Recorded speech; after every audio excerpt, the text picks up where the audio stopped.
Welcome to Gestalt Poetry Open Mic for our last session of 2024 with the multi-talented fire singer Stacy Ardis Dyson. I'm so yes. Yes. So excited. I'm so grateful that you'll be here for what I believe will be a cozy afternoon of powerful poetry from everyone's unique perspective. We are blessed to be together today. I wanted to let you know the featured poets for 2025, so I posted that in the chat, and I'll also list at the end of the recording. And I also have to stay tuned to visit amyhoskins.com/writing. So, believe it or not, it's already time for the beginning of our open mic. And Stacy will have her feature set in the middle, and I posted the fellow poets there, plus Eike Waltz, and she'll go in the middle. Ashley Edge, are you willing to go first?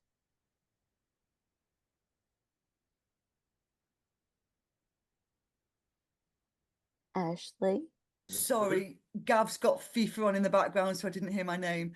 Oh, Yes, is sod it? it. Yeah, I think I've got 2 poems for you.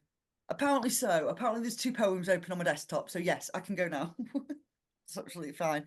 Let me see which way round. Okay. These are about being neurodivergent is what I've pulled out of my hat today. So first one is called All Senses Tingle. Noise of the sun blinds me, brings tears to my eyes, makes me shudder flinch. Ears pulsate, vibrate to a beat I can't control, can't keep step with, back away from. Burrow into earth, be a mole, hands as claws, muffle the volume of the burning light thundering down, skin absorbing deep din of heat. Bristle, squeak, but do you hear me? Can you see my overwhelmed aura? Can you hear my beating heart out of rhythm with the world? Do you scent my panicked sweat? Touch my trembling, fevered body? Taste the blood of my bitten cheeks? Emerge nose first. Taste tranquility of a slumbering world. Nocturnal rays wash down on me as mist. Silent moon muffles my senses. I find peace in the quiet of night.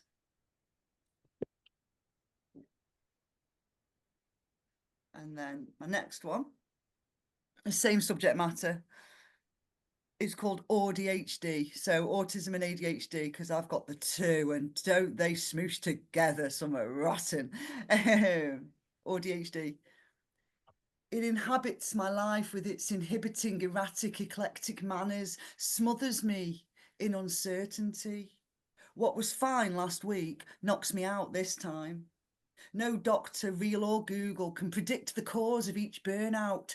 Too much existence is too big a reason. Unsolvable, unlivable. Revival is removal of all things fun until my skin can breathe again. Survival honed from years of guessing wrong. Auditory, visual, tactile taste buds lead me down the path of overwhelm. Wail incoherent blame curled fetally, a twitching heap of human. Self-psychoanalysis to solve the riddles of the Sphinx as she whispers, gleaming eye, a Venn diagram of neurodivergencies. I refuse to regret life missed from meltdowns, periods of spasms, staring into space, stuttering or silent, petrified or hyper, life on the sidelines. Phoenix bursts of life keep me sane, fighting joyously despite the agony on eyes, ears, tongue, as I navigate the obstacles of this electric life. Thank you.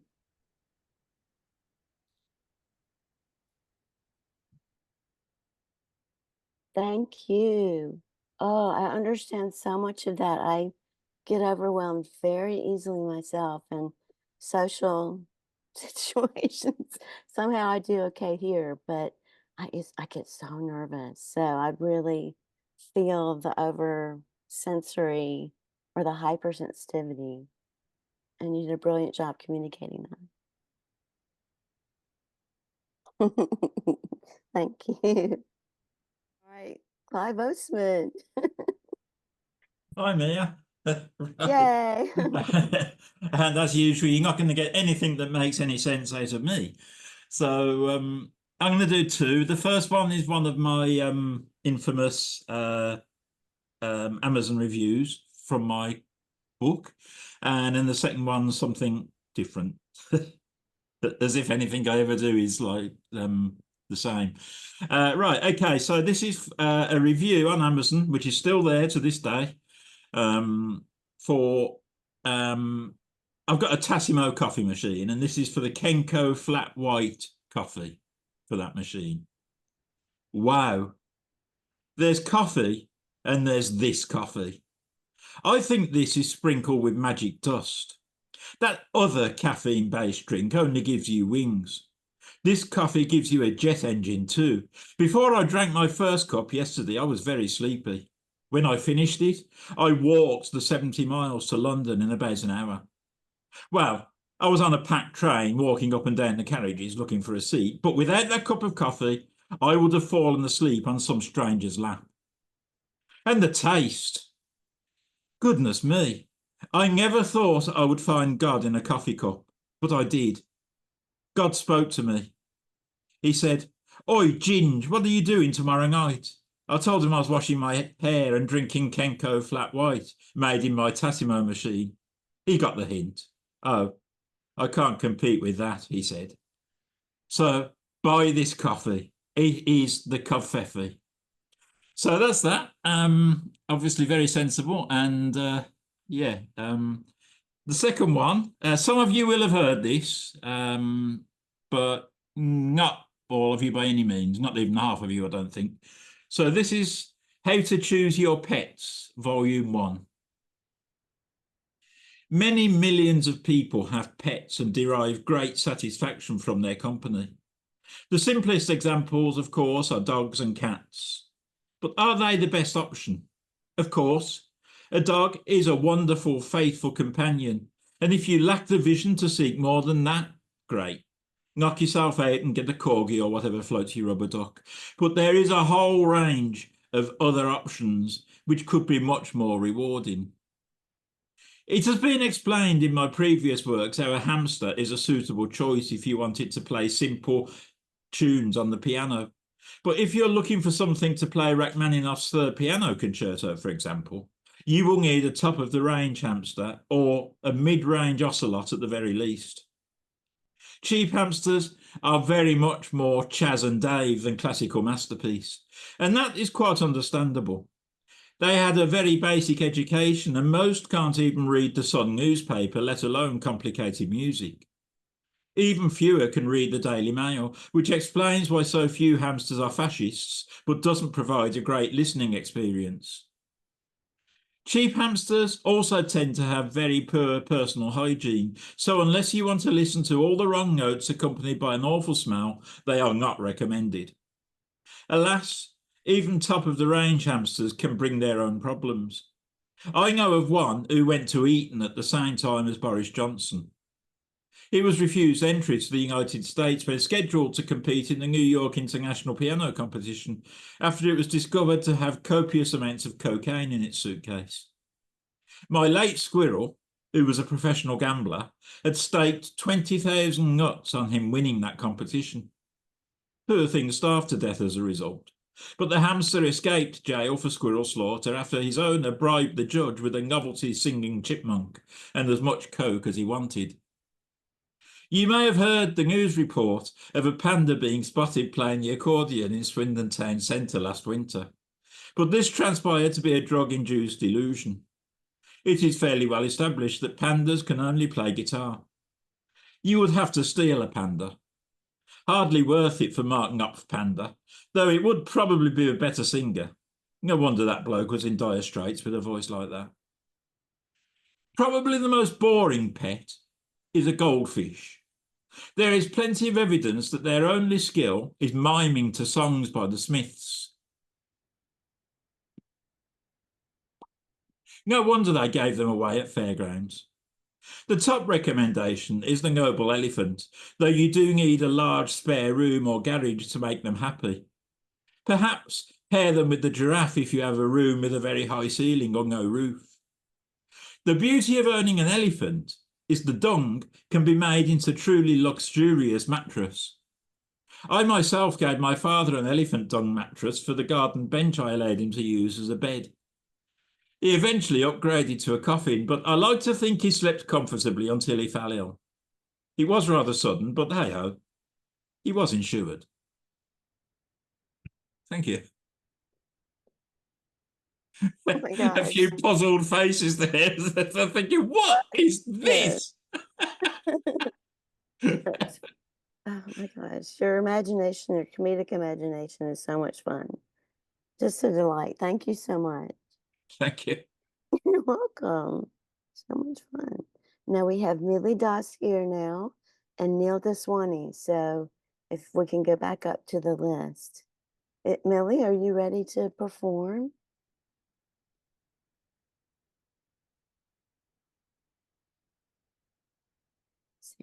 Hello, Yes. How can are you hear you? me? Nice, very nice to see with you. Hi, everybody. Now here it's 2 a.m. in the morning, and nice to meet with you. And thank you for your kind invitation here, and lots of love to all of you. Thank you. Namaskar from Kolkata, India. Namaskar to all of you. Nice to meet with you. And now I am going through my poem, my first poem.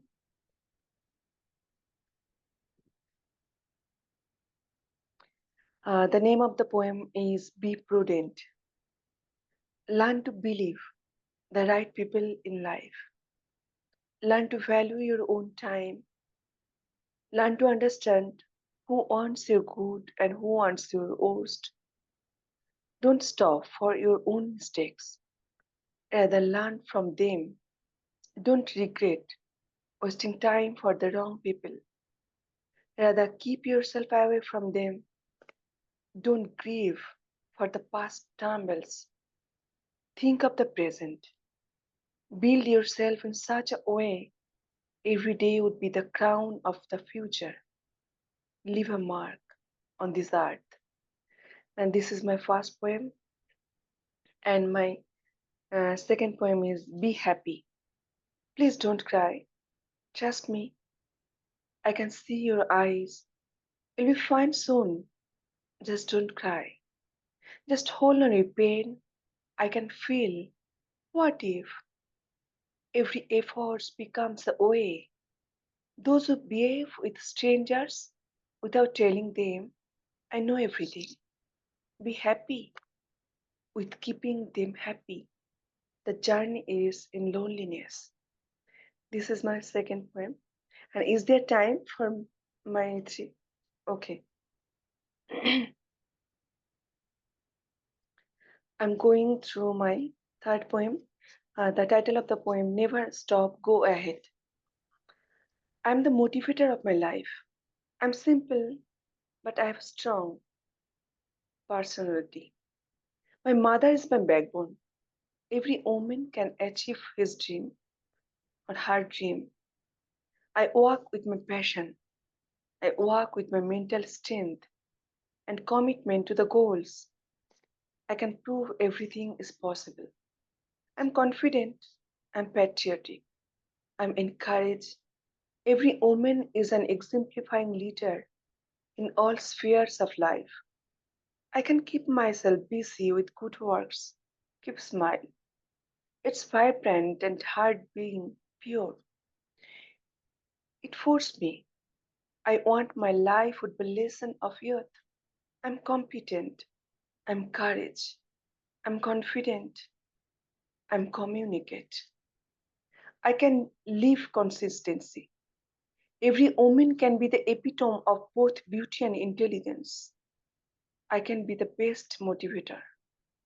You can be the best example to everyone how to believe goals with hard work and dedication. Look this world with your beautiful smile. You will see the meaning of life will change.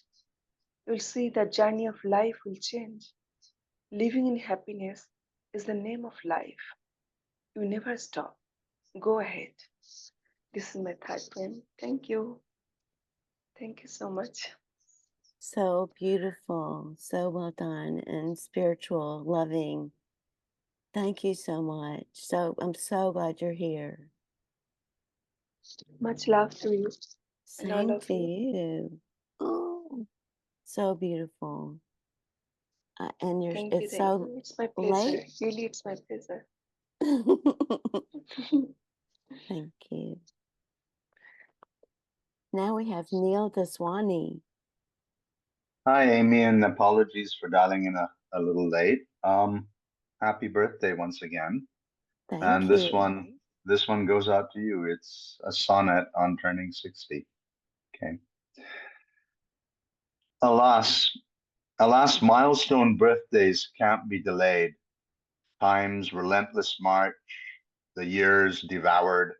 To return to youth, what would I not trade? To become the seed that has not flowered. Reclaim the vigor and strength I once had, a spring to my step with my every stride. When it took so little to make me glad, I rushed on in where angels stepped aside. 60 behind me with runway ahead. I wish I'd known then what I do know now. The future looks bright. I know where to tread. I see the what, the when, the why, and how. I'll get some wrong, then make the right move. It is what it is. There's nothing to prove. Okay, so thank you. And the second one is Halloween theme, All Hallows Eve. At Samhain, our hallowed land, do spirits stalk. Banshees wail, from yonder comes their sound. Phantoms and spectres in the shadows walk. The rising of dark, dead souls do their round. At turn of season, when all nature dies, between dead and living the veil is thin. Outside of home and hearth, fresh terror lies. In that number, the saints go marching in. Their gap-toothed grins do us warmly greet, glowing jack-o'-lanterns in candlelight. In the streets, children shout out, trick or treat, bonfires, a counter to the chill of night. Costumes and candy, the season festive, spare a thought, a prayer, all souls restive. Thank you. Wonderful, delightful. Thank you for the first dedication to my birthday. I really appreciate that. It was a lovely sonnet. You're welcome, Amy. And You're I welcome. love the Halloween time too. Thank you. Thank you. Thanks. So now, Stacy, would you like to feature, or do you want another poet to go next? What would you like to do? Let's take a few more votes. Sounds good. All right, Mona Zamfirescu. Thank you, Amy, and happy birthday. Thank you. Best wishes for you. And here it is. I probably have read this before. Some of you might have heard them, but it's okay. 13. Over murky, brackish waters, tender tendrils pierce the night. Slivers of full moon slices chisel pockets, liminal and slight. Monkeys swing across thick canopies and touch the way fishes unravel and nibble threads of light and rivers, the wordless world of pair and paddle. The mangles bear gifts compound the salt and carbon and high winds, smokeless and free, green sentinel of life, my breath ensnared as finch's light, ablaze the mangrove breeze. The next one is really short, is an acrostic, autumn. Amniotic memories of untied umbilical links, travel tendered and wrinkled, unfathomable like waves of maple in the early autumn's luminous lights. And another short one, and I'll be done. We gather under blue skies, the raven and the nuthatch, and pray and pray. The sunrise wailing, the night a walk away, its color black, its color blue, shy and innocuous like the children in the tall grasses, lodging the potential trust of the golden oaks, acorns, shower, the boulder turned whale peeking from under the water, pebbles in my shoes. Hidden snakes, their habitat open and cold as the fall is foxing its way through the branches. Rest, they say, in a hurry, the birds of prey. Thank you. Such beautiful detail. Oh my goodness, just luscious, just beautiful. Thank you. So good. Thank you. All right. I have, okay, adding Laura Grevel to the end after Ike. Christine, would you like to go? Sure. Is that now? Mm-hmm. Lovely. Is that okay? Thank you. Thank you. As it's your birthday, I thought to show you that there's so much to look forward to. I'd read 70 Years in Words, which I wrote a few years ago for Finn's book, I Ache in Places I Used to Play. And I'll read another one if that's okay. Sure. We can rely on books, real friends, intimate in step with the way we feel. Loyal for 70 years, they wait, slipping into my hands at the day's end.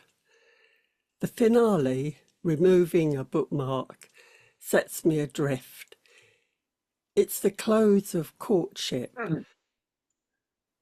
a soulmate beyond reach, children scattered. Time on my side, I dip into a shelf, favourites picked to save, keep for life, ride fingertips along the spines. Aliens hide amongst the treasures, the title of one once prized, gone, clean out of mind. A first line rings no bell, no warmth in memory revives theme, no gleam from the cover, the listed work sparks insight. I chose this novel, thrived in its world, transfixed to my chair, wallowed in twists of plot, dived into rich prose. The fresh voice phrases tested what I knew. Maybe I have read too many words, grown into an unworthy reader. I've lost the key secrets we fanatics shared, the map mislaid where treasure is buried. In this 8th decade, I must reassess, shake the dust from my old tomes, retrace the well-thumbed pages, look back at each book, welcome change, a new stage, the reliving, an upgrade, like moving home. Thank you. And now I'd like to read you Last Trip to Turley, which is a trip I made a few decades ago now to the home that my grandparents had that I was very happy in. My grandparents chose to split this soil to plant and pick chop logs, raise chickens, pluck the bad layers, sell the good eggs. Grass greens the cracks in yards of concrete. Weeds survive the late owners, their daily toil. Nan bent low, jabbing her insistent hoe. Their ground has spawned breeze block offices, swallowing the shadows of a bungalow, her arch of trellis and twists of rose. There's no scratch from hens, scrap of lawn, orchard, makeshift bench, name scrawled in chalk, carved in bark, no den with boundary of clay and stone. Turley is history on Turnpike Lane, the drive cut back to a new curve, the signposts cast out from the hedgerow of turning leaves. Stopped in our tracks, we lose our bearings. Only the brambles remain as a witness to claw us back into the world we once knew. Blackberries blister to bursting, dying of thirst, the eldest sister goes first. We scrambled the bank, children in tow. We lick spilt juice, purple juice on tongues and teeth, stained to the fingertips. We wear the spoil, sing old school hymns on the long drive home. Thank you. What a treat. Oh my gosh, thank you. I've got to admit some just delightful. And the first poem, the metaphor of the books, just so spot on for the way it's reflective, each journey of the new decade and how am I doing? Oh, And thank then you, the Amy. second Thank one, you so much. such, Have a happy birthday. oh, thank you. Thank you. Thank you. Stacy, would you like to go now? Let's do it. Okay, let's do it. Let me introduce you properly. Okay. Stacy Dyson is a poet, a cappella vocalist, playwright specializing in the life and times of the Black woman. She has done program design, residencies, workshops, and live performance all over the United States and dozens of shows virtually. Author of 7 poetry collections plus 5 CDs of poetry and spoken word. She is former poet laureate for Imagination Celebration in Colorado Springs, plus many more achievements. Her poetry collections, Lovely and Suffering, and Follow Me on This, focus on her life as a Black woman during the pandemic and her 10 years living in San Diego. Currently, she is writing a new collection, Because the Sun Would Not Move, preparing to launch a women's writing performance workshop series called Fire Scribe, and building her international women's poetry network, Tesoro, one fire singer at a time. And I'll post her links in the chat. And please unmute and welcome Stacy. All right. Come Thank on, you. sister.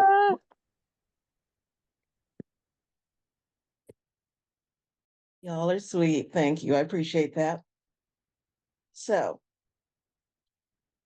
you may have heard me before, you may have not. I'll just tell y'all what I tell everybody. I don't do titles because I don't have time. So, pay attention, hang on. Hope you brought your hard hat and open your heart.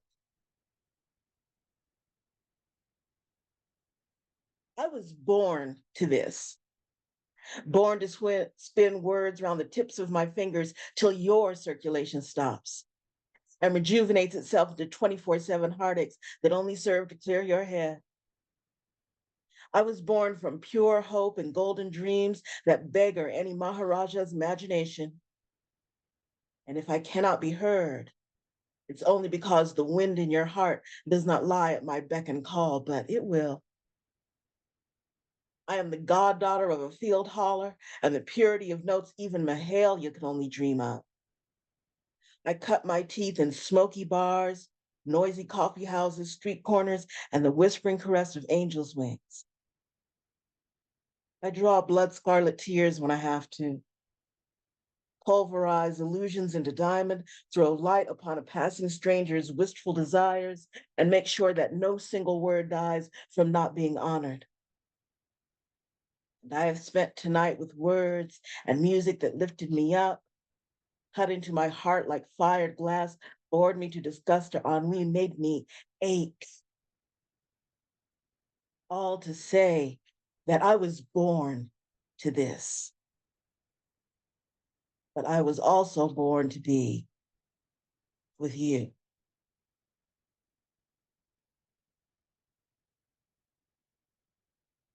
I want you to sing me. Let the soft, sweet, and sexy notes lie mellow on your tongue, rolling the love around throat back to make sure it's right. Prune me hot, wet, princess, woman, child, confused or clear, pure as nightingale offering. I want you to sing me. Jazzy, grand opera pretty, soul train, ditty bop timed and perfectly enunciated with a hint, just a hint of Mahalia in tone. Forget this one, no mess. I'm no more solo effort than the Messiah or so fine. Run my life and you and dreams all crazy up and down the scales. I want you to sing me. Loud and strong and peaceful, or quiet and crying and insecure. Turning the notes into that doo-wah on the street corner harmony y'all Black men so famous for. I want you to sing me. And don't be getting off key either.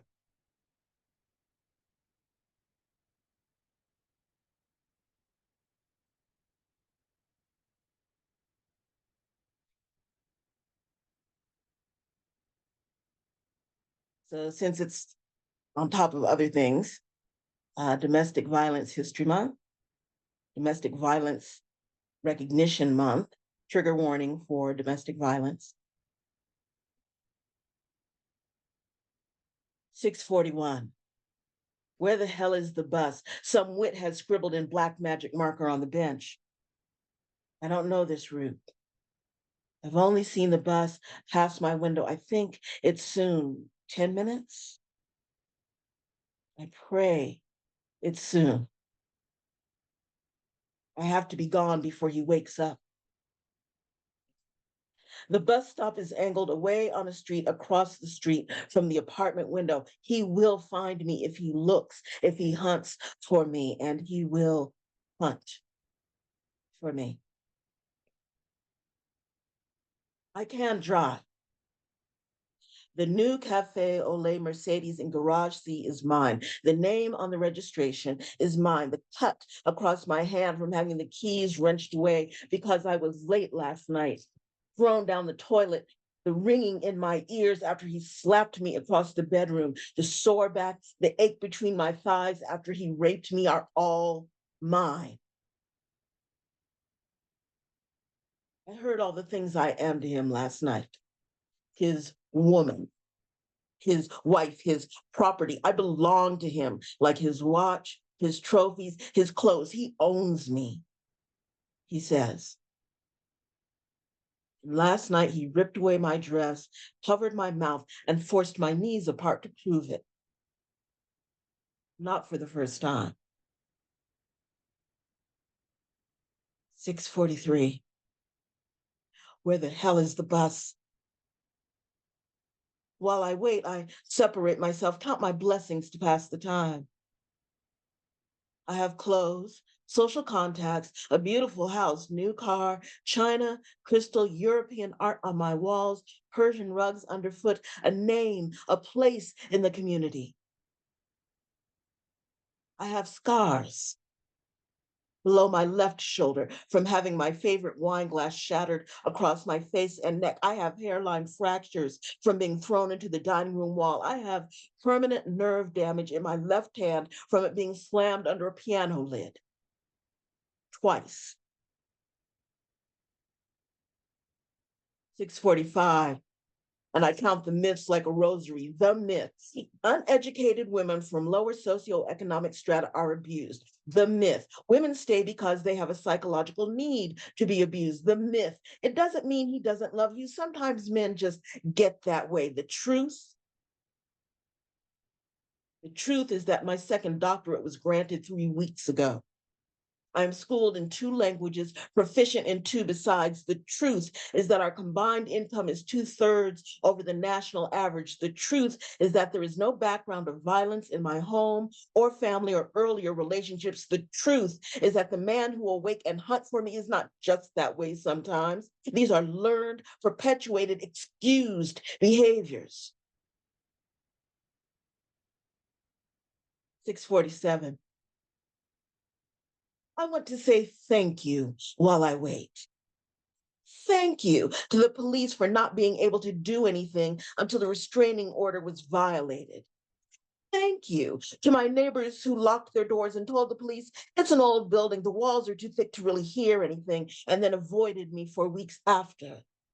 Thank you to every rapper who has changed my name to bitch, hoe, freak, turned me into a toy that can be wound up, bribed, or expected to give up sex and self-respect for money, good times, or your company, just because you, the man, and slap down if need be, because after all, you, the man. Toy. Because toys are made to be broken. They can always be replaced.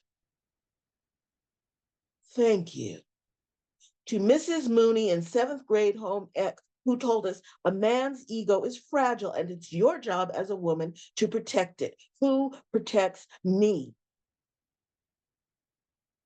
Thank you to a generation before that made it ungrateful, unladylike, unappreciative to complain. As long as you could hold your head up amongst the neighbors, as long as he provided, as long as you weren't on the street, a generation who perpetuated, encouraged, bred into their daughters. Sometimes men just get that way.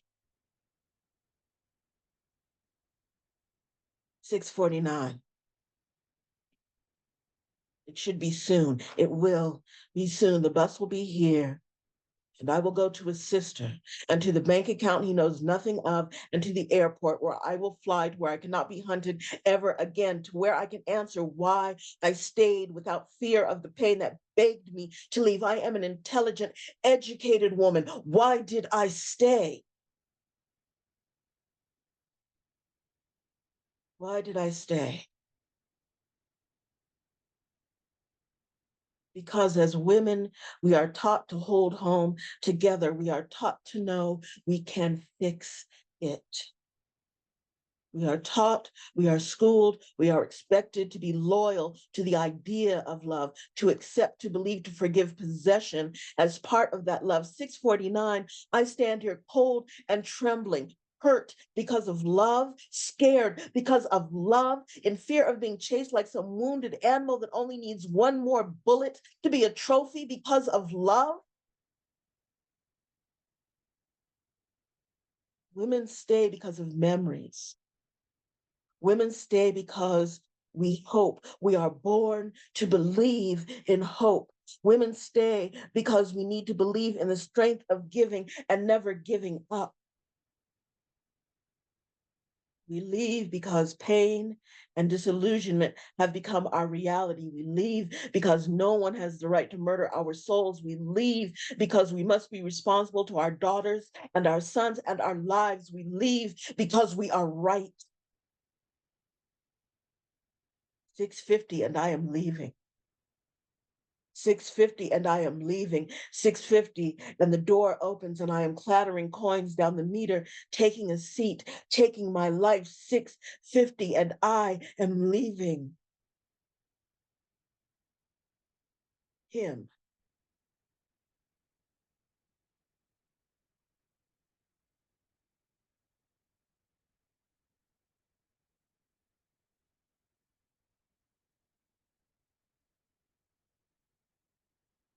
The tears don't help you do the work.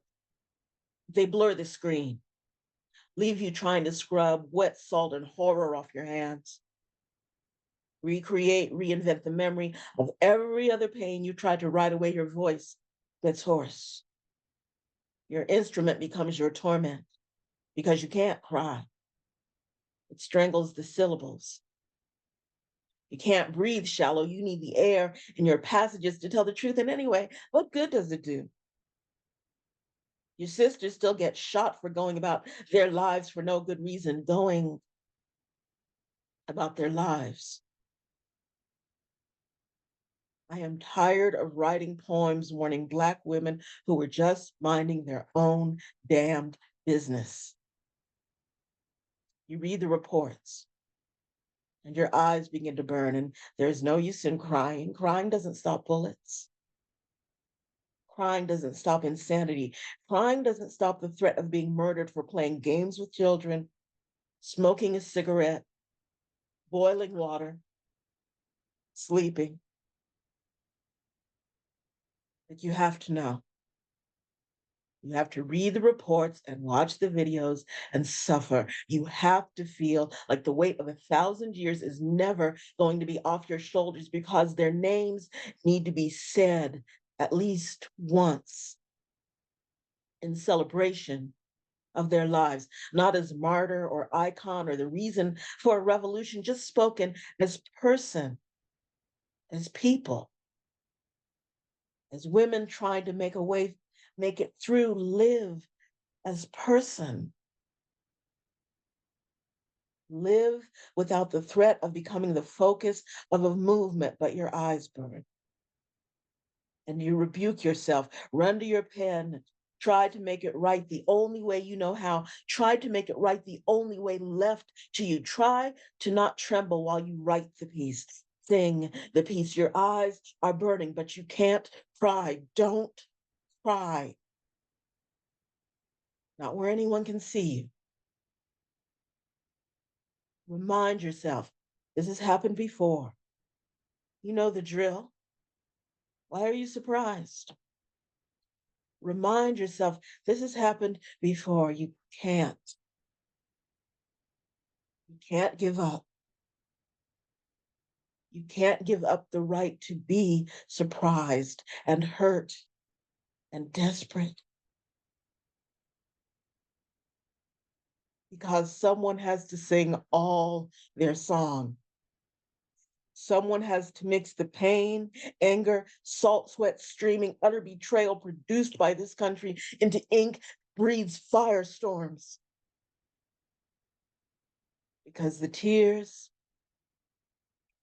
alone, the tears don't help you do the work.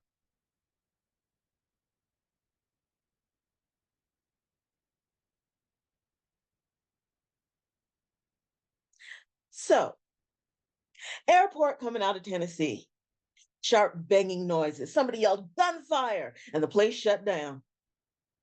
Flights canceled, runway closed, TSA lines stretched all the way to the back of the building. And the only people on the floor, Black and brown women.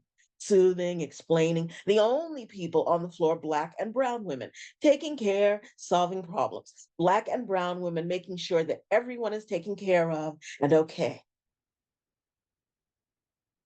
My show got Zoom bombed in August. Filthy racist screaming, filthy pornographic images. So I killed the cameras, apologized to the guest, put up a closed session and did the show. Another day, soothing and explaining. Another day, taking care, solving problems. Another day, being a strong Black woman. I had nightmares all week. Sick stomach, headaches, and nobody knew. Except for the one sister I had to call because I had work to do and couldn't fall apart. I had work to do and needed to protect my people. I had work to do. And strong Black women take care, soothe, protect, solve problems, right? Kamala Harris took over the nomination. People started breathing again, got hope again, felt like maybe we weren't going to die through errant Trumpidity. Gets called bitch, she smiles. Gets called half-breed. She walks light and hopeful, gets the entire weight of the free world dumped at her feet, and is required to smile and laugh and be strong and protect and care, solve problems, be a strong Black woman doing what strong Black women do and looking good while we do it. Another sister on the floor holding hearts together because that's the job, right? That's what we were born and bred to do, right? Stay calm, keep it together, teach, soothe, hold up, hold out, hold it in till you get somewhere private. And even then, don't take too long because somebody else needs feeding or holding or help. Knowing that to be true, knowing that there is nothing to be gained in me telling you that blinding, painful truth. Come a little closer. Let me ask you something. When do I get to lose my shit? Our mothers bade us stand straight so that we did not dirty our wings in the dust. Our fathers bade us stand up so that our crowns did not roll into the gutter. But the world bled us, beat us, stole our children, made us responsible for holding up the damn sky all the damn time, then said, oh, by the way, we need just a little bit more, sister. You got just a little bit more in you, don't you, sister? The least protected and most abused, the lowest paid bulk of the workforce, the ones who create the movements, then get buried in the dust of the rush to correctly frame the story. The world envies and imitates, craves our lips, our hips, the way we style our hair, laugh, our joy, our dancing, but when they are looking for ways to deny or denigrate, to bring down, they come for us. How we fix our hair, Simone Biles. How we sing our laugh, Kamala Harris.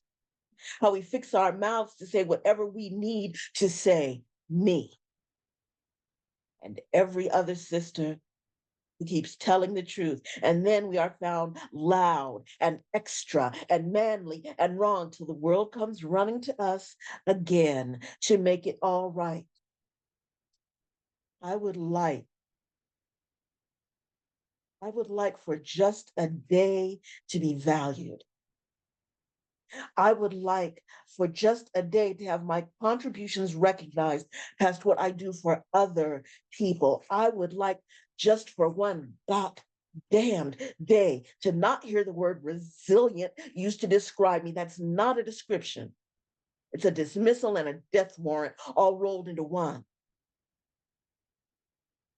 I would like for my sisters to stop believing and being told that our worth depends on what we do and who we are for other people.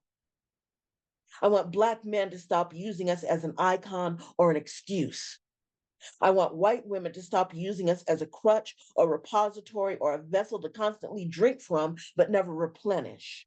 I want white men to stop thinking of me as an exotic trophy, a revenge on their ancestors, or an aggravating source of the children that crowd your welfare rolls, ruin your schools, and raise your property taxes. And that day is going to come, believe me. Not right. Not right now. Not next year. Not in the next 20 years. Because there is too much at stake. The world hasn't learned to hold itself together yet. Can't jump ship. Because believe me, we'll get everybody else on the lifeboats and get left to drown. Because that's the job, right? Soothe, comfort, and protect everybody else first. And I want to stand on this mic and howl. I want to stand on this mic and cuss, scream, shake the whole earth with stories about where my heart and all the bodies are buried. But I can't. Because I have little sisters coming up under me whose way will be blocked, banned, buried if I tell all the truth at this moment in time. So All right. Not tonight or tomorrow or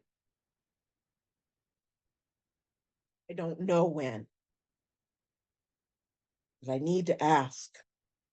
America, Africa, every island, every continent, anywhere there is a sister holding it down, holding on, crying in the dark, or having to hold herself so tight that her heart doesn't have room to break. My frustration, my life needs a calm, a clear, not defined by what other people need from me, demand from me. Seriously, world, I am a Black woman trying to live through the burn of reality in this world, and gotta know.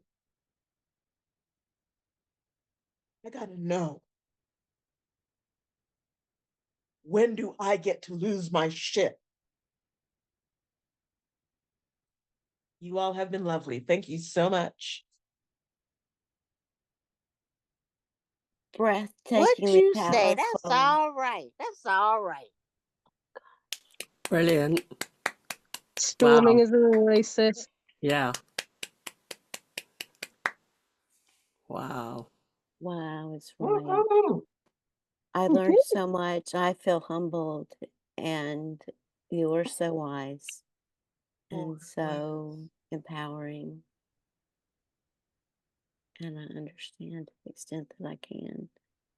Being the one dumped on and keeping it up, keeping that mask on, right? So I do to the extent that I can. I appreciate you. Thank you, darling. You're welcome. Appreciate you all. Thank you. Okay, can I come? Is Lloyd Hannah here?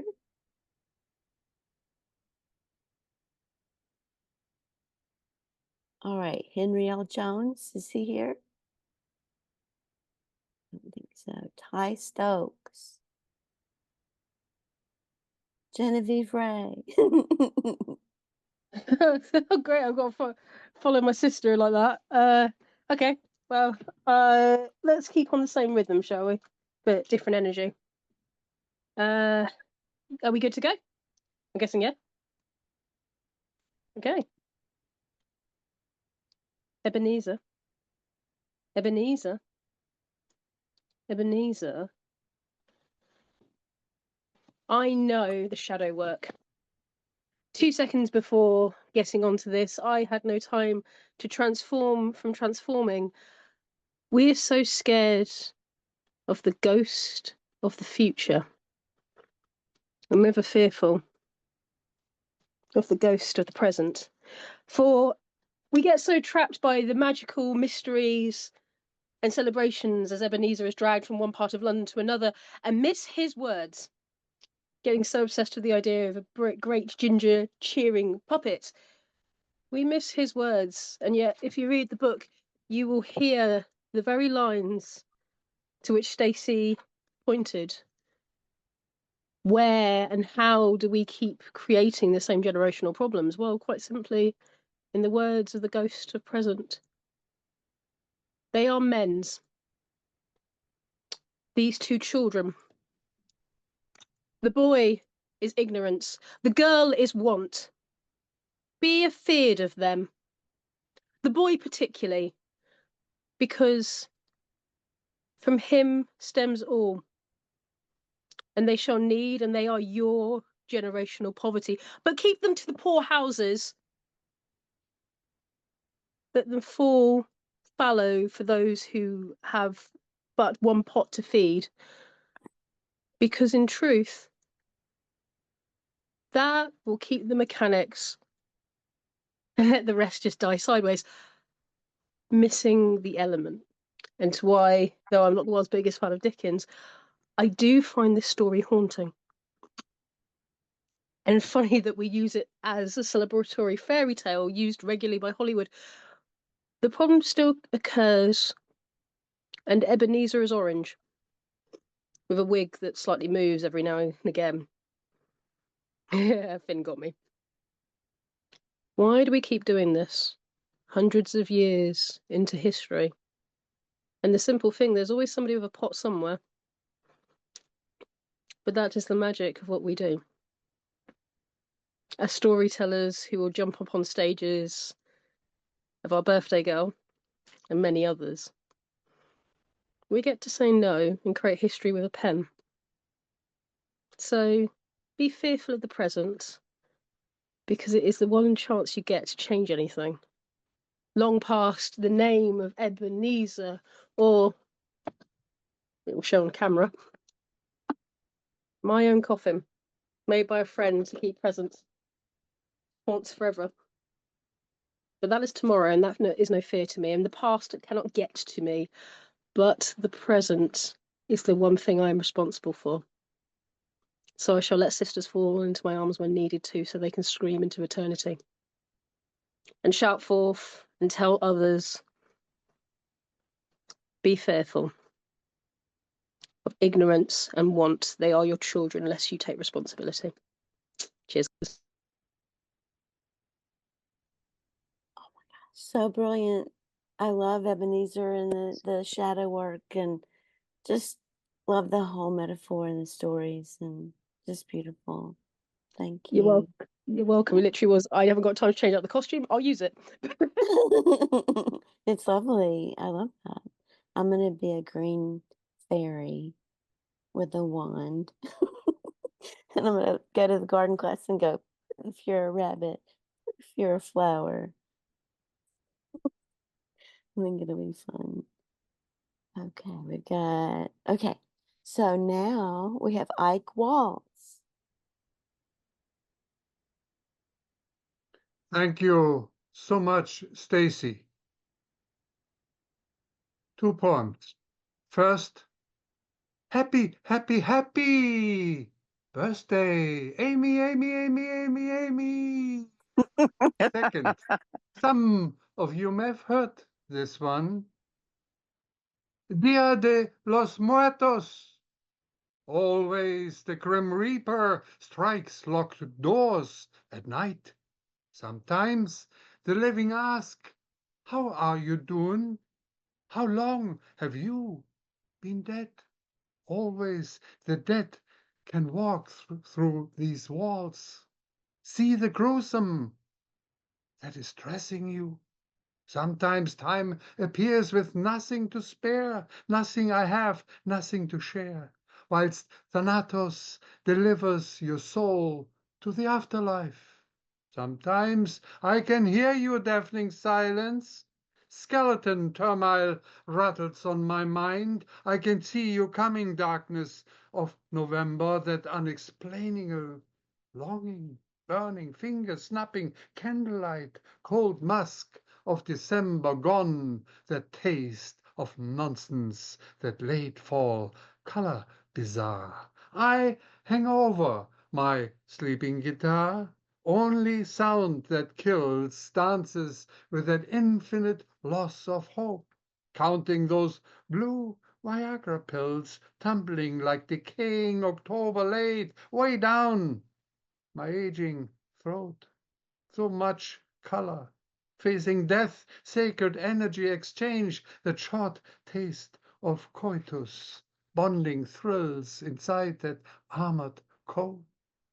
Whispering mind is ticking future time when children blow with the wind, rustling trees calling ancient names nobody sees. Monotonous order found you, my Kronos of the divine.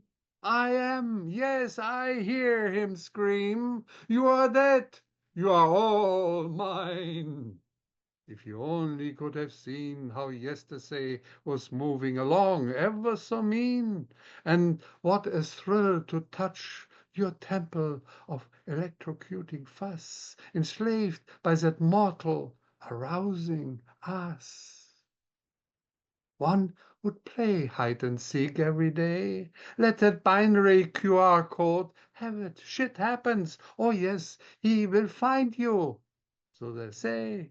But let the children play with rotting leaves in the eerie graveyards of Monterey Bay. The day of the morally dead that built our wall, that promise, give me your tired, your poor, your huddled masses. yearning to breathe free. Desperate fathers, mothers, caged toddlers without trick-or-treating, our ghosts demand freedom, not incarceration and beating.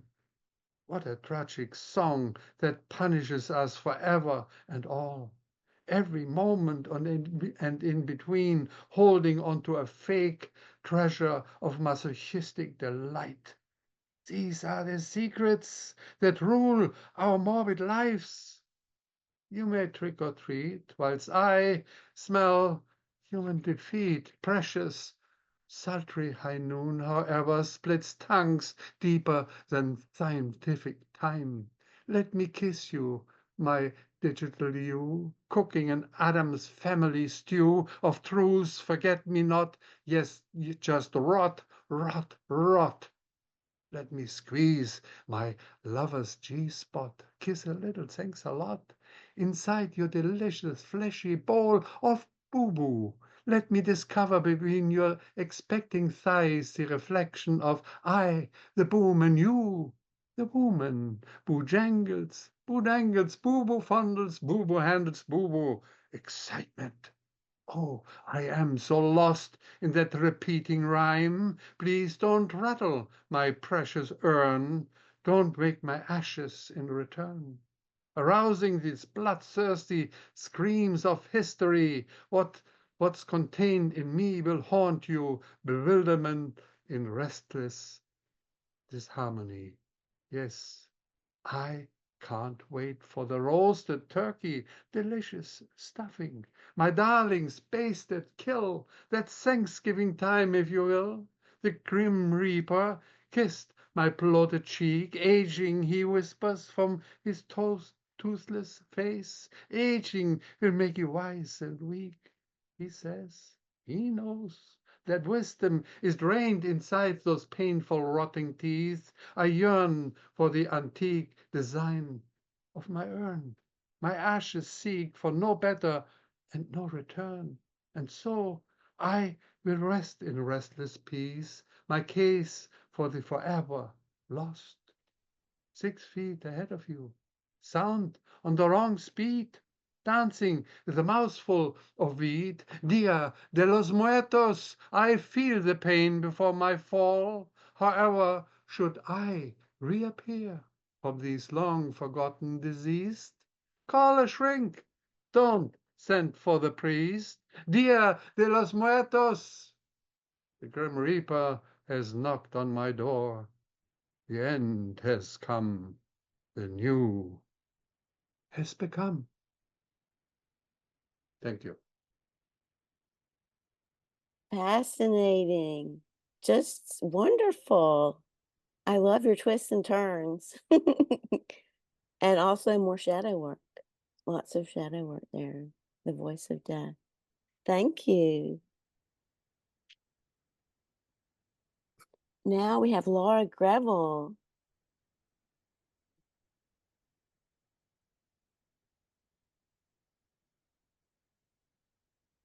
Laura? Morning. Oh no, I was just checking on you. Sorry, I was just trying to push the right buttons. No worries. Happy birthday, Amy, and I would like to read these 2 sonnets, which are really my 2 sonnets, but they're nature and magic, and I think you have a lot of that in you and the healing part of the world. So this first one is called She. The toad, as large as a child's dollhouse, peered, mother-willed, near me one warm day, as I freed small trees from nettles and rose, wielding my sharp clippers wildly and gay. The silent toad crouched, judgment in her stillness, gray-brown in color and knobbed as with clay. Her musing stopped my work as would kindness. Then my feet picked me up led me away. Tonight, from this bed, I hear her again. Before dawn leaves the cold white hovering. She hibernates out there, a living hymn. In the woods, in a burrow, eyes closing. Holding her ancient knowing close, she prays, a simple silence that makes the moon sway. Thank you. And the next piece is called Song of the Owl. As the heat crawled off, dragging its crook tail, as the earth shook loose from the sweat-wet claws, I wild in the eve of blue dusk tales. I waited for the calm of night's good pause. As the forest's brow hid the nesting fowl, whose settling twitch and whir stitched night's own dress over nodding leaf and the sky's low bowl, I waited for the crowning sound that blessed. And there, as twilight bowed and hushed the moon, from direction of vale and burbling creek, came the coo and mew, the shimmering rune, floating from the curve of an owlish beak, coasting on the air, simple, profound, cresting as life's dream, an answer found. Thank you.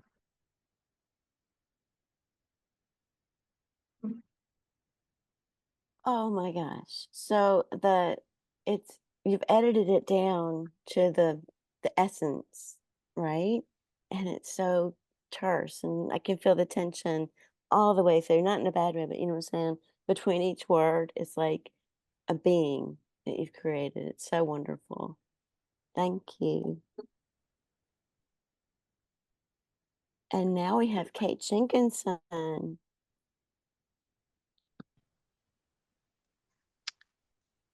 Hi everyone, it's been a fabulous night and sorry for being off camera. Still feeling a bit low, but anyway, it's nice to be here. So I'm sharing some poems from Unbroken and just two. The first one is called Bittersweet.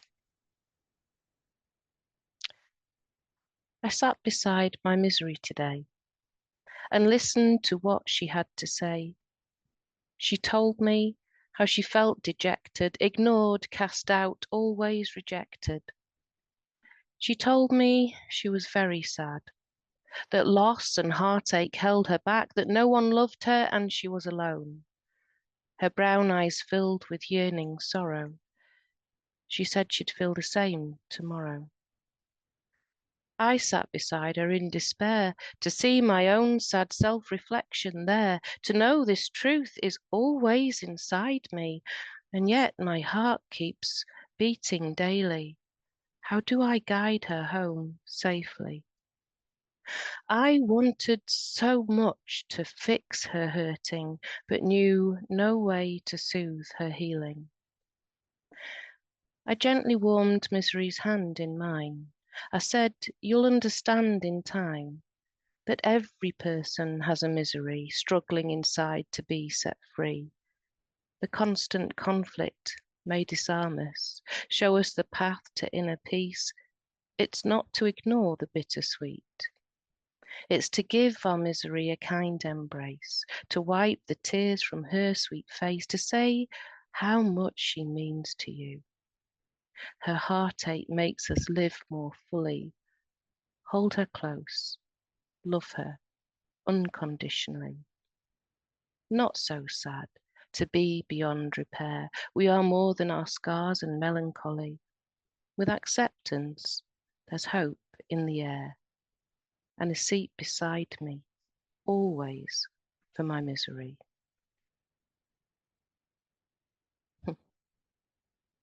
And she's definitely sitting beside me today, let's just say that.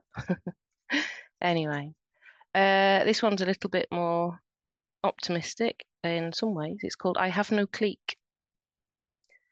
I have no clique.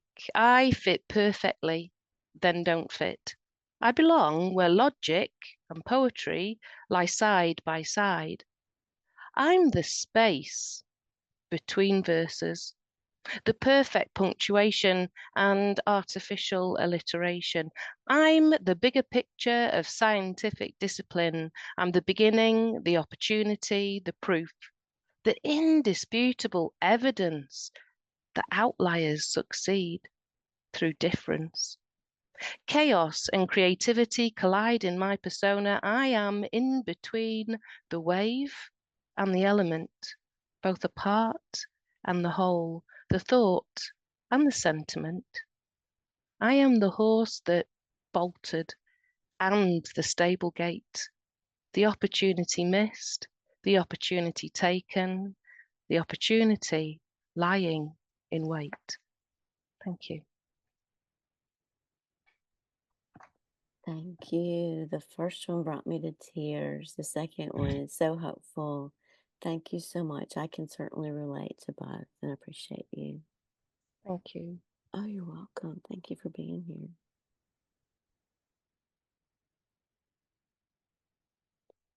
All right, now, Joy Johnson, all the way from Huntsville, Alabama. Yikes. Yikes. Rock it down. The Pentagon of the South.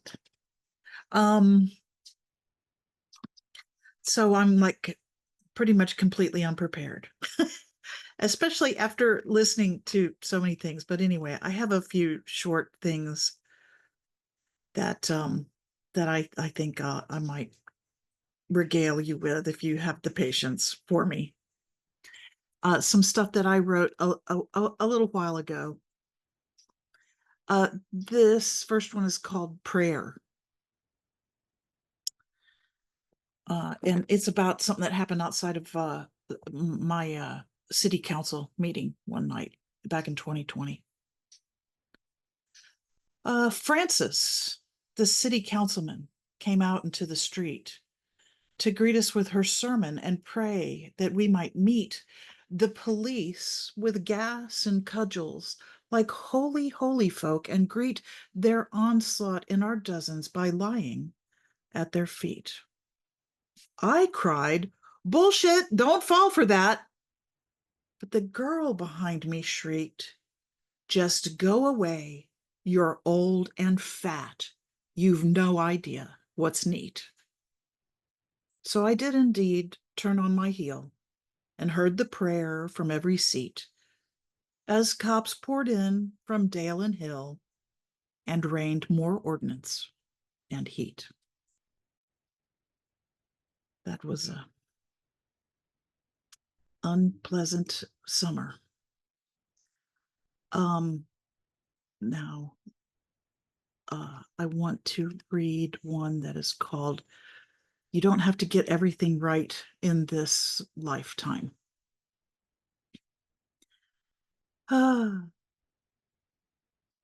Things came slowly into focus in my restraints and tubes and slowness of sensing. First, I knew for sure my throat hurt, but I couldn't speak of the zygote forming in the middle of my existence, myself, birthing myself under the brilliance of ICU overhead lights. When the tubes were out and I found me not dead, with my own thinking lining up in my new head, one message came singing, unbidden clear. It was, you don't have to get everything right in this life. And it was remedy. And then I think I have a little short limerick, if that's okay, that I could share. Let me find it. I mean, I have several, but anyway, this is called Girl Uninterrupted. There once was a girl in the closet, whence you her could not extravasate. She hid from her brothers, stepfather, and mother, and rarely was looked for day or night.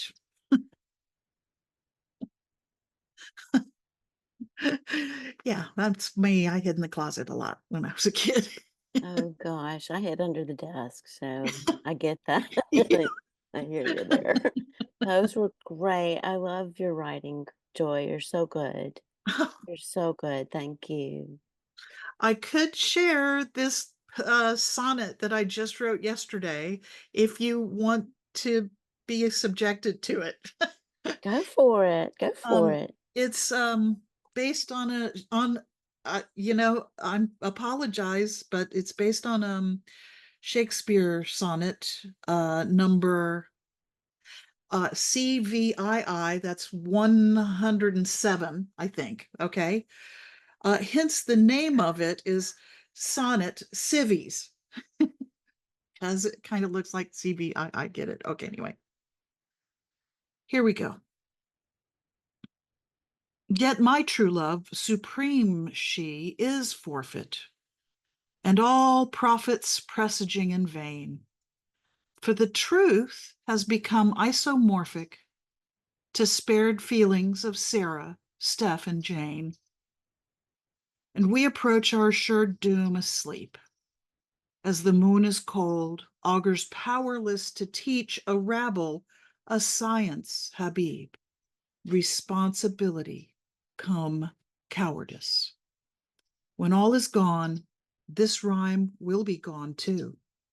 Essayed sway over said dull tribes, wasted time, with the crests and tombs and famed 42, all washed away like those peace olives sublime.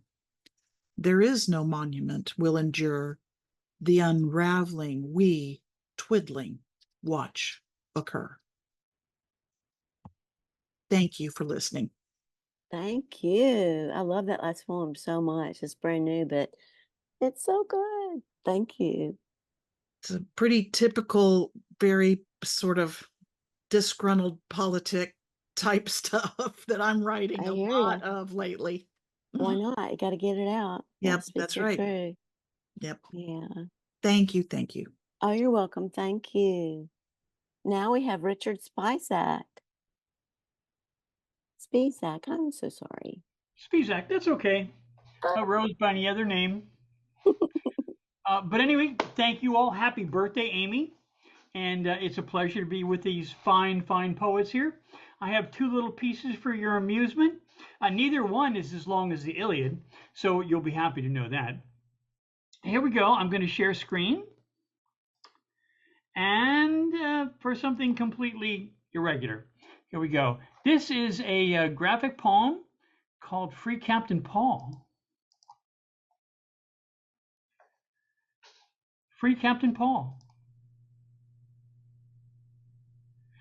Captain Paul begs Macron for sweet asylum. Will he be free, or will these Japanese whalers deny him? A man who bravely stood above the wave, protecting his brothers just like he should. The sea shepherd sailors do bold and brave the noble cetaceans. A sea-going tribe is too near to extinction. The sea shepherds seek to help them survive. What will it take? Who must be bribed? Capable of language, a huge, complex brain, yet some societies still hunt them for dainties. It's almost insane. He drafted a letter from his prison cell in Nook. He asked for asylum. He looks to return to France to safely dwell. From a prisoner of conscience to the leader of the Citadel of Liberty. What will Macron do? He knows what to do. He has his duty. The SeaShepherds.org to preserve and protect a bulwark of species survival in the face of neglect. Safeguarding marine wildlife. Protect our long-abused oceans from all those floating factory harvesting and other such bloody notions. Let the carvers be resting, our brother whales need protecting. Our ships are our headquarters, the ocean, our mission. We're out on the seas in every condition. We place our people and our ships between marine life and the illegal fishing operations, the last line of defense. We know we're the last station, it would seem, from every nation. Patrolling the vaquita porpoise refuge on the brink of extinction to prevent the lights going out and sleep in the deep in the ocean. Should there be no protection? Is that a false notion? Yet for these noble beings, does their life have no meaning? Extinction is forever, and the harsh end of dreams. The zero tolerance area, a zone of no hunting, a protected place where the vaquita porpoise can't be taken or chased. The Sea Shepherd is shared with the Mexican Navy, resources to help protect the vaquita porpoises. Well, perhaps, just maybe. The Sea Shepherd provides during net pulls a good working platform to free tangled marine mammals and collect scientific data that can be derived there from the logged into annals. Free Captain Paul Watson, sign the petition, protect the Sea Shepherd so they can continue their mission. The Paul Watson Foundation protects and preserves the cetacean civilization. Sign today, for God's sake. Let sleeping whales lie. And then I offer you this. This is a little poem about a terrible decision. You know, those of us in America have an election coming up, and two former bastions of liberty, two major newspapers, the LA Times and the Washington Post, once known for standing up in the Watergate troubles, have both decided to not endorse. They're afraid, they're scared of a fellow who's threatened the press already. So this is called, you'll be shocked to know, Disturbingly Spineless. Disturbingly spineless. Sadly, this not quite one of a kindness that these once giants now equivocate and fall to their knees and lick the cake off the poisonous profit cup. Can't they get enough? These two great organs of the press have added to the mess of the stress on democracy in the thrall of craven mediocrity.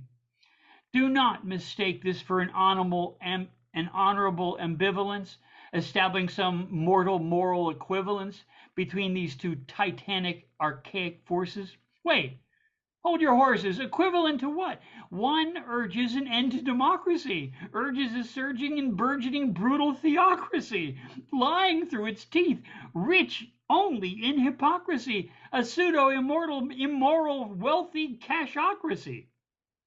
While the other can articulate the stated and startling alternative force where America's republic stays the glorious lawful course. She, the VP, comes from working class soil, has supported justice, not roiled and coiled through the courts of the nation with a plethora of charges and countercharges and endless, redundant, repetitive equivocation.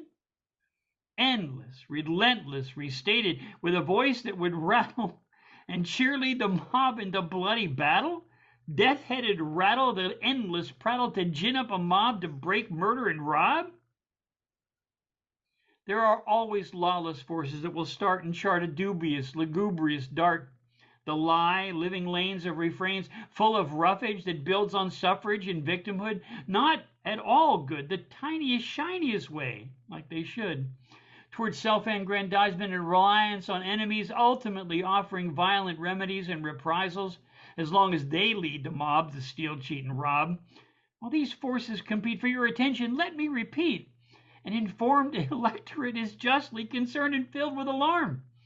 And the press here, the yet once valiant WAPO, the left coast LA Times have lurched and well-churched, stopped on a dime. It seems, almost an impossible crime. Sits on its hands, looks away from the game in the back of the stands, washes its hands.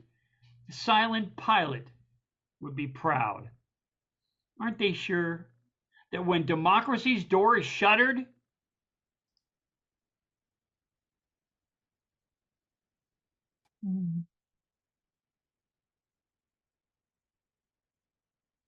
Wow, Richard. Wow, so good. Yeah. Both of Okay. those, so moving, terrifying, tragic, but hope. We have to have hope. That's all I can think of. And if I don't know, I can't think of the alternative, but make sure you vote. Make sure you vote. Make sure I you vote. Make sure you vote. did. Make sure you vote. Everybody. I did. It felt so good. I was like, I did it. Oh my God. Thank you. Thank you so much. Wow. Would anybody else like to read? Oh, Lesley, sure. Are we ready or not? Yes, yes. Okay. Wow. Well, happy birthday, Amy. I hope that so far it's a really wonderful day for you. It So is. Thank you. excellent. So yeah, I'm going to read two. This one's called Dissonance. I made friends with dissonance years ago. Right now, we are not speaking. When does it get past the managing part of life so you get to live it? Don't answer the question. It's pointless. We are not in charge.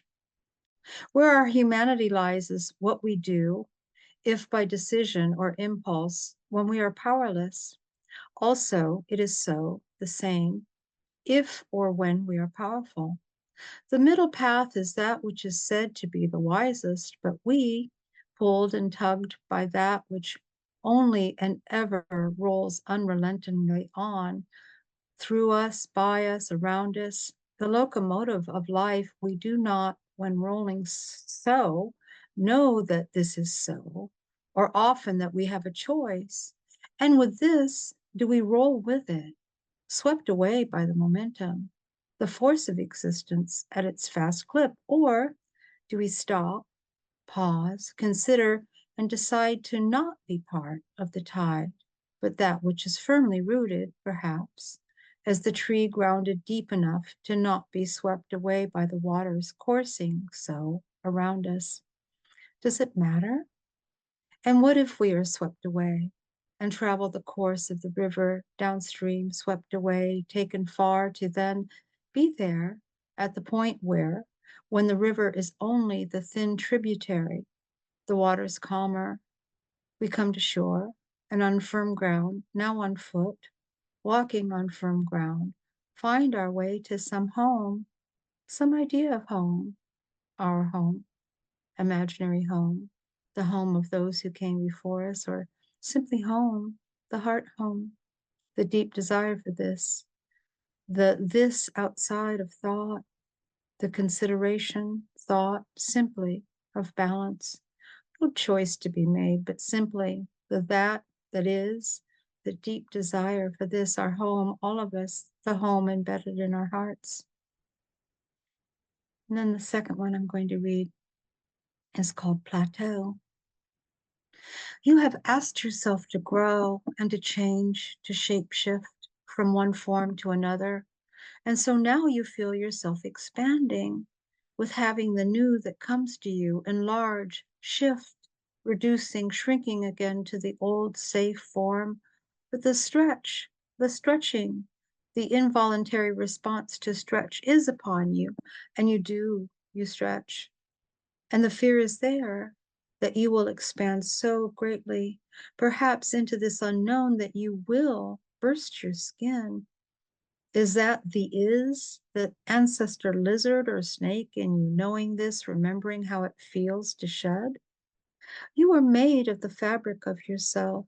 You see in the dark, the emblem of misery, of loss, that you have to grow yourself out of and upward. This you know, among the other things that you know, or you think you do, that this is just a stepping place, a plateau of many, to hold your foot, steadying you as you climb, the hollow V for victory when you think you have won, and you slide back down this ladder, the one you know all too well, to begin again. And you begin and begin and begin and begin again. So that's it for me. Thank you. Thank you so much. Oh, Lesley, so fluid, such a meditation. Each of them, such a meditation. I really appreciate that. Thank you. Thank you. Happy birthday again. Thank you. I'm having fun. Thank you. My dog's crying. Are you okay? Next, we have Therese Craine Bertsch. Thank you. And I'm such a pest. Amy is so good to me because I forget everything. First of all, Stacy, whoa, that's all I have to say about you. Unbelievable. Oh, it was so exciting. And everybody else, the poetry was just great. And big happy birthday, Amy. Such a beautiful host. So I have some little poems and some haikus and then a Halloween poem if I have enough time. Maybe I read some of these. The first one is The Hallowing. I don't know if I should share. I don't have to share it. Solitary, I take in the morning air. I look, lounge chairs vacant on the deck. I stare. Ocean spray covers my face and every trace of sorrow gone. I sink deep inside of me. I remain, nothing to see, wandering into the stillness, nothing to say. And then some haikus. Self-deception. Salesmen peddling prayer don't care, seek profit, power. God is now for sale. Plum blossoms. Plum blossom opens, I enter and eat its fruit. Both are conscious now. I like a haiku. I like a haiku. 7 words suck you in and end with a punchline. Poet's haiku about AI. What a difference between information and embodied language. The Tennessee 3. Hey, what do you know? Tennessee's in the house and they won't let go. Lying cults. Geranium buds won't be seen by the children shot dead by AR-15s. The little deaths. Spring ignites fragrances, awakening, healing those turned from their sorrow. Oh, sorry about that. Haiku. A haiku of love to poets. We make our words dance. How do we make the words sing? It's all bound in love. Poets' treasure trove, reaching inside our feelings, painting them with love. It's a little poem. Lace curtain. Beyond the still light, still comes light. Entices resistance of the will. Light still comes in silence. And this is my little Halloween poem. Fortune telling. My thoughts appear as incense, celebrating peace and the sacredness of the ordinary. As a child, my neighborhood teemed with German immigrants. Here in Waltrap, the sacredness of time is announced in the melody of church bells silenced in my own town for disrupting the peace.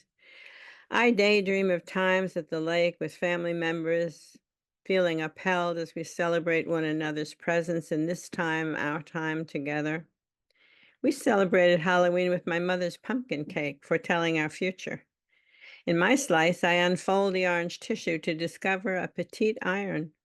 I will own a tailor shop. My brother's musical instrument predicts he will be a musician. I take a seat and watch a woman with a mysterious, wait, no, sorry about that. I sneak into the local movie at 6 years old. I say, I am looking for my mother. I heard it would work. It did. I take a seat and watch a woman with a mysterious disease being buried alive in a mausoleum. This teaches me powerlessness at a tender age, while understanding all the while, this is just a fairy tale. Halloween forces us out of our routine through fanciful activities, yet our yearning only becomes complete in our communion with the God who has pierced time and in whom we become one. We stand at the baptismal font during the Easter Vigil, remembering together the everlasting presence of those with whom we enjoyed our time at the lake and sharing a piece of pumpkin cake that promised a future. Thank you. That's it. Thanks. Oh, I love that. I love that. They just gems, gem after gem. Thanks. Thank you. Thank you. I read those haikus at a different gathering, and one of the men said, I felt like I was drowning. You kept hitting me with waves. Oh, I thought that was funny. that is. Thank you. Next, we have Phynne-Belle.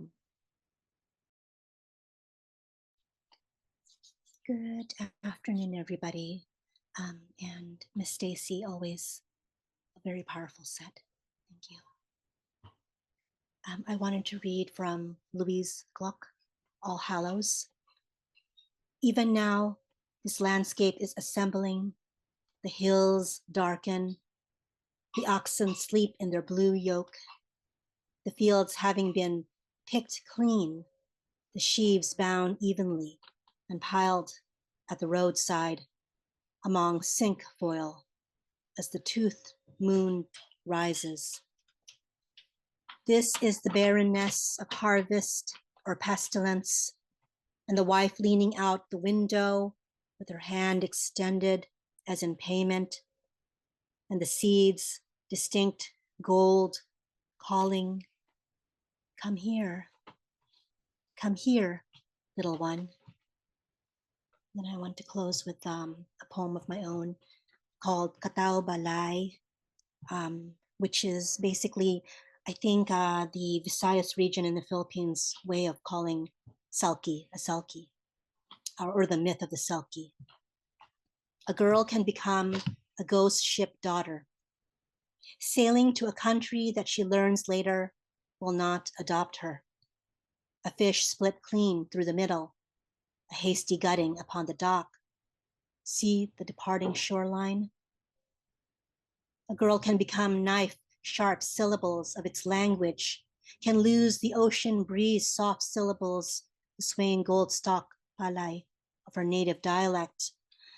A girl can become dividend, a sea nymph, landlocked, regenerate shaky leg expectations, too rapidly for her own bones to carry them. A siren can forget her first dwelling, wanderless swum, in ever shrinking circles can still be called leaving, fault to travel in and out of too many unknown ports for the loss of each pearl comprised of her scaled fishtail. Sunray rapture flung high, captured light in the act of falling. Inside the submerged womb of ocean, they will line a people's lineage, 7,000 caskets adrift, ashes windswept, identity scattered. A girl can become a heritage. A girl can become a heritage dispossessed, so much half dead flotsam, a corpse awoken, death rattle gasp, pulled downward, led home, soon forgotten, a perceived mercy. Thank you. Those pieces were so powerful. Thank you for sharing those. The second one, just heartbreaking. Both of them heartbreaking, but so important to hear. Thank you. Thank you, Phynne. Next, we have Teresa Allion. Thank you, Amy. And kudos to my Sorrow's sister, Stacy Dyson, for firing up the house. I'm going to read two pieces from my book, Come Egypt. I went to Egypt in 2022, and it had such an impact on me. I wrote a complete book of poetry on it. So the first piece is called The River Still Flows. My walking meditation draws me to the spirit of the Rio Grande. soothing in the morning light. I feel regal after the benediction of an Egyptian massage. No words to adequately describe the ancient hold of energy of temple ruins and tombs, unearthed in all their glory, tease my many lifetimes sitting here beside the river. I am remarkably blessed here in the Bosque with a wave of New Mexico love light surrounding me. I gaze the eloquence of delightful cottonwood as it sings in green lyrics all around the river and me. I could shout my gratitude over and over again, and that would not be sufficient to express my joy. To be home in my beloved New Mexico, reflecting on my journey. I touch the Rio Grande, step out of my body into the Nile River. I feel the weight of 4,000 years speak to me in tongues I can understand when it tells me I am still here. Mankind may pollute and abuse me, cause a temporary flu, but cannot destroy me. I will be here when all the pathetic souls of earth leave the planet, for I am eternal. I am the key of life. I am the fluid of life. I am the goddess of energy. I will survive another 4,000 years. I will still be here. My soul feels the cold vigor of those years, making me tremble in the magnitude of those words. It is the power of earth to tell its story in generational waves as we repeat the cycles of life and death, and the river still flows. Coming back into my body, I sit by the Rio Grande, run my fingers across the water, feel the connection between the Nile River and the Rio Grande in the essence of a river's flow. And the second piece is called Woman of Value. If the Egyptians had not denied Nefertiti as a possible pharaoh, we might have missed the calligraphy that tells her story from the walls of ancient ruins. She still intrigues in the 21st century. I feel good in my retirement as I stretch beyond my comfort zone, discover the inner bliss of conquering fear. Like Nefertiti, I am powerful and it flows from deep within me. I am made from the experiences of many lifetimes, recognize so much progress on my journey, feel my own inner strength, and know freedom like an eagle in flight. My season to blossom awakens my spirit. I face this forest, smile, and trees wink at me in admiration. My heart swells with gratitude for blessings that float in my river of light. My garden bears fruit from many years of toil, labor, sweat, rejection, pain, and suffering. I rise strong from negative ashes, drift in ecstatic radiance with the vigor of a woman of value. Thank you so much. So wonderful, like a fountain of light and wisdom. Oh my gosh, it's such a Thank wonderful you. performance. Thank you. Wonderful, thank you. All right, anyone else want to read? I had put down I'll read. I'm sorry? I said I had put down I can read. Oh, good, thank you. You're Go welcome. ahead. Y'all are absolutely amazing. I always enjoy coming and listening to everyone's poetry. And Miss Stacy, you know I love me some you. All right, so I'll read two. This one is called Outwitting the Devil. You cloak yourself in charm like it was your birthright. halo worn, stitched from lies, crowned by deception, throne built on falsehoods, inherited arrogance wrapped in silk smiles. Only you were counterfeit and thin as air. I could smell rot of breath on your cologne. Read between your lines, caught fine prints of your manipulation, words twisted like vines trying to choke my light. Knew how you dipped your tongue in my honey to disguise venom, every kiss laced with poison. Even though I learned the antidote, I played along. Because sometimes you have to dance with the devil in the moonlight to highlight steps to freedom. We tangled in circles of manipulation, thinking you were leading, yet I was memorizing rhythms, counting missteps you called love. But love ain't supposed to feel like shackles of barbed wire fence. It shouldn't tie wrists behind back while you sat back grinning. Love ain't supposed to feel like a noose tightening every time you breathe. And I felt weight of your words like ropes around neck, loosening them when you weren't looking. Love doesn't leave fingerprints on your soul like bruises. I felt every mark, but you didn't know my soul was healing while you were trying to break me. You took my stillness as weakness, thought I danced to your tune forever, but I was never dancing for you.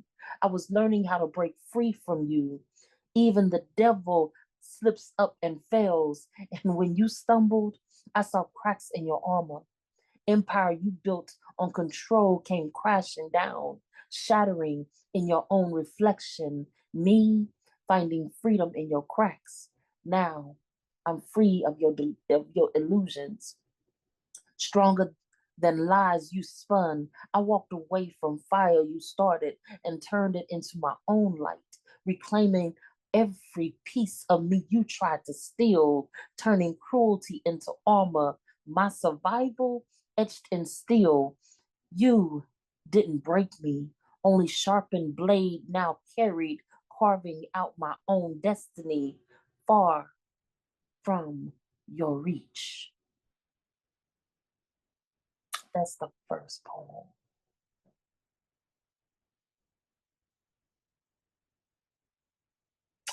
This second poem, I had fun with this one.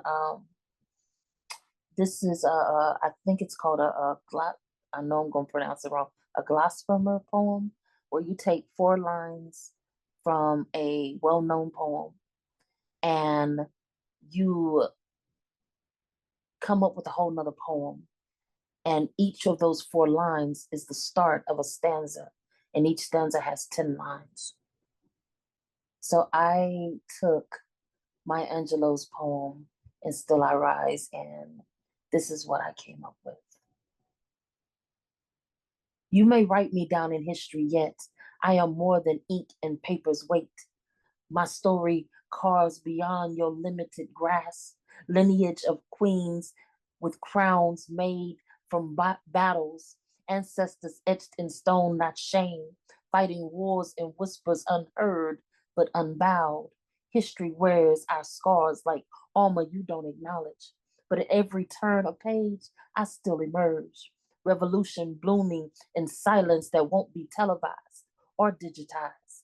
With your bitter, twisted lies, you crafted my name from restraints, bound my skin to stories never told. Rest assured, truth seeps through cracks in your tales. Venom spit like lips only fueled my growth. My roots spread deeper, unshaken, words twisted, but I untwist them in my spirit.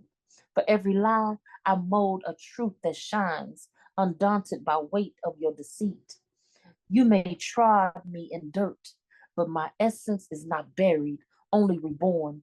I plant seeds of resistance in Mother Earth. Every footstep pressed down makes me stronger.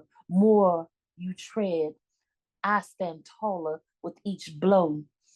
Dirt holds my history, my roots, my power. I rise from depths, dusting off oppression, emerging from ground with fire in my veins. You can bury my body, but my spirit takes flight always. but still like dust I rise. In wind, dancing on breath of freedom, light as air, heavy with purpose, I ascend beyond reach of your chains. Dust may be small, but it covers earth, and so do I. Unstoppable, uncontainable. Your weight cannot keep me grounded. In every fall, I find wings. Through storms, I remain unbroken, but still, like dust, I rise. And this is just a taste of Southern Soul. Thank you. Thank you. So empowering and heart-wrenching, but so strong. And I really appreciate you being here. Thank you so much. Anybody else like to read? We good? Okay. I'm going to read, let's see, it's almost 5. I'll read a few if that's okay. This is one that I wrote for the election in support of Kamala Harris for Vice President Kamala Harris for Poets for Kamala. It was a few weeks ago. The vision is real. Some things need to be said. They try to silence you, keep you from marching truth to power, break you down with all their hate, keep you from standing up straight, look them in the eye like an equal. Keep walking to integrate your school. Lift up your voice and sing the idea of freedom for all. Lift us all up together for a better progress.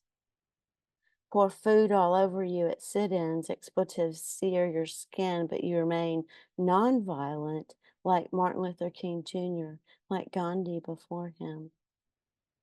Water cannons, beatings, arrests, torture, murder, lynching, disappearances, assassinations of our leaders. If they inspire the people too much, their voices carry on, reverberate in the wind, the soul. Something strange happens, so different from anything before. Folks fill the street to speak up against war, hypocrisy, for Black, Latino, and Native American rights, women's rights, to stand up for the environment, surviving violence to gain new civil rights, human rights that should extend across the globe. It gels. The vision is real. She burns her bras defiantly as you burn your draft card. Sexual revolution further objectifies. Jump right in, not seeing. Jim Morrison sings your soundtrack down a death spiral of fire. Look into the smartphone only for daily news to burn my soul again. Jump out. The mother bear rises. Now is the time. Me too. Me too. Pink kitty hats are not a crime. Tear gas and zip ties, rubber bullets, you on the ground. Don't forget your rights. It is not a crime to protest nonviolently, even if they call you names that are lies that sear your heart. We stand on the shoulders of those who came before us, the dreams and the nightmares. Shared history is the mirror, a true edge of decision. The vision is real. We will not let you pass. We will not go back. We will not go back.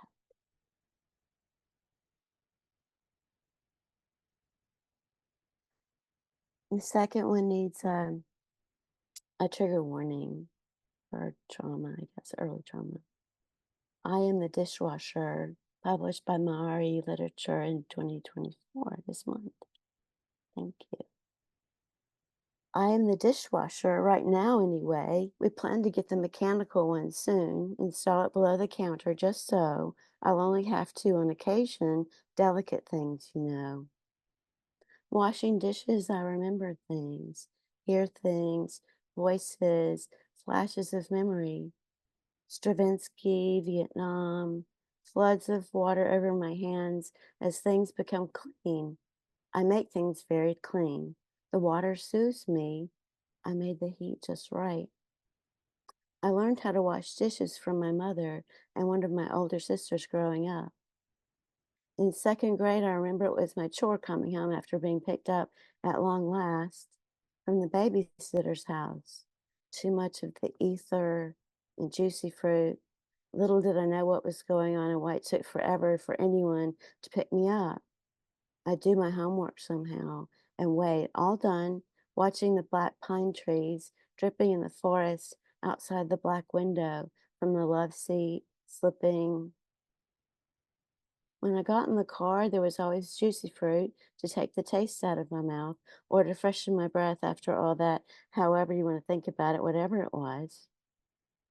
On the way home, the trippy classic geometries of our hometown, formal squares of Georgia homes melted through the car window, grand oak trees stretching up toward the stars and streetlights. At home, stumbling in to find my own dinner on a separate plate, everyone already had theirs, together over news of the day. I never felt like eating it. The food was so cold by then, instead to wash the dishes, which is my chore. Although I had to be encouraged to do it while the rest of the family watched TV. That was my lot, not understanding. Now that comes up in my mind while I'm washing dishes. The air alarm sounds in Nashville now at noon. First Saturday each month, the day it sounds like the fear of World War II, while my hands are soapy, remembering the Cold War of a family living through the Cold War. After the siren, it warms up.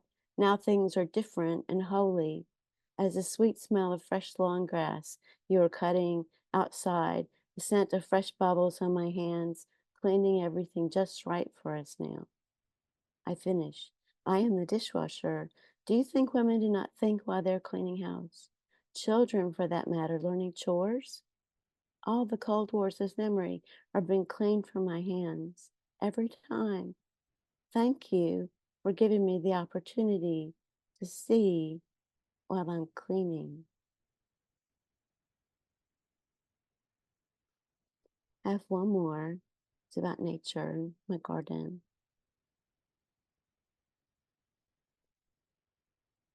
Around the summer sun, 1. Cicadas yet to spring forth. I hear them singing, excited under the house. I hear them waking underground. Saw a tiny purple and deep green cricket. Is it my tinnitus or do I hear them all starting their spring song? Hands are 5-pointed stars, sparking with touch, sensation in the freshly turned earth. I've been editing all the plants in each garden bed. I know these plants we call weeds are also beneficial. I have to pull them up or our garden will be inundated and wild. I love wild landscapes, unedited fields, forests. A garden is a balance between letting things go rampant and editing. Each tiny wildflower and plant I'm choosing to pull resists. I talk to it. I pull it as quickly, thoroughly as I can. When I close my eyes now at night, I see plants up close, plant shapes and colors embedded in my retinas. April storms crack the sky. Trees bend in half if they can. Even the rain pours sideways. The next morning it's clear. All the plants grew lush in the rain. 2. Gracie's outside barking at the watermelon, barking at the door to be let in, barks for no damn reason. And I hear that. I understand the need to shout out at the world sometimes. Texture of late summer, bumblebees humming up the landscape, shaman bees, butterflies worship flowers, fairy wasps, fluffy bees. The chimney swifts above us, sifting for gnats, breathe into the wind before the massive September storm, tempting rain from charcoal clouds. 3. 1 week before the first frost, all the plants in the garden still vibrant. Some will curl brown for winter sleep till last frost in the middle of April. Annuals live up to their name. They will pass into the cold. Gentle souls will float up to stars. Give up bare feet for cozy, socks, scarves, mittens, hoping for snow. Holidays will come soon. Holidays will come soon. Grief for those we have lost, with scary mass from the Day of the Dead. Joy with loved ones who have survived another year around the summer sun. That's all I have. Thank you. Thank you all so much. Thank you, Stacy. Thank you, all the fire singers, everyone who's been with us today. It's just been a joy. Everybody's perspectives are so powerful and well crafted. Thank you, and peace. I see you, peace. Yes. Everyone have a blessed evening or day, wherever you are. And we'll see you again in January. I hope you have happy holidays and a fresh new year. All right, bye. Have a blessed day. Happy birthday to you. Birthday to you. Happy birthday, birthday, dear Amy. Amy. Happy birthday to Birthday you. Oh my gosh, you guys, so beautiful. May Thank you. God bless you. Thank Happy you. birthday. And you. Thank you. Thanks, everybody. Thank you, Happy guys. birthday, Amy. you. Thanks Oh, again. thank you. Thank you, Stacy. Bye So bye. powerful. Bye. Happy birthday. Thank you. Bye. Bye, everybody. Take care.